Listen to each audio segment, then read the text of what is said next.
You gentlemen are up there. Do you think that women could be the same as you guys sitting up there, saying things the same way and be accepted in the same way? No. Okay. And I think that sucks. But I've thought about this a lot. Like, I've thought about this a crap load. I invested in Birchbox. I wrote the first check into that company. And I sat in the pitch in Starbucks and said yes in 12 minutes. And I got super pumped. And like emotional, like in a good way, right? Not in a cliche bullshit like women way, just like pumped. And I asked them, I was like I couldn't put my finger on it. And they're like, we've gotten 60 no's in a row. You're our first yes. And that was cool, and I didn't really think much of it. It was the nicest day. It was early in the spring, and it was the nicest day of the year 4 years ago. Like, it was the first nice day, you know, that awesome day that we love so much in New York. So I was like, I'm gonna walk home, because I was kind of in Midtown, I was going to Upper East Side. And somewhere around like 8 blocks in, I was like, I really wonder, that idea was so obvious. I really wonder if those were two dudes, would they get it like 11 yeses instead of one?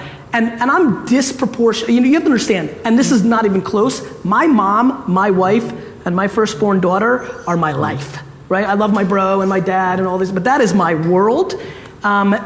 And I, you know, if God, you know, I actually don't care, but if my daughter, God willing, would want to be a big time entrepreneur and CEO, I would want her to dominate the world. And I think that people want to look at the world through rosy glasses or very cynical glasses. And I think the answer is always in between. There's a million women entrepreneurs or storytellers that are killing it, right? We have to recognize that the way the market consumes people is different based on if they're a woman, if they're African American, if they're Muslim American, if they're like just a million. How about pretty?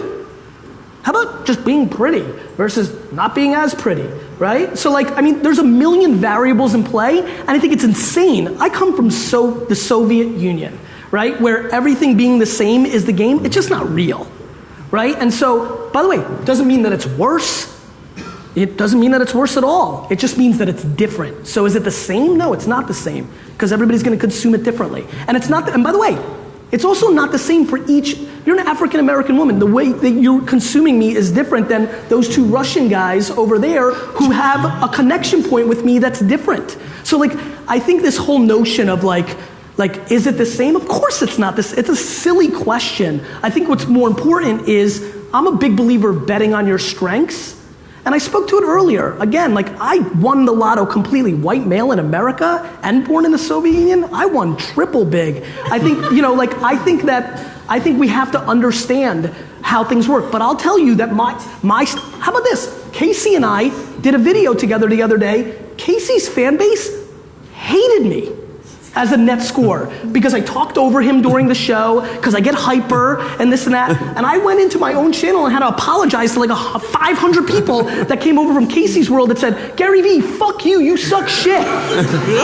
So we need to spend less time of what we can't be, and we need to spend more time on what we can be.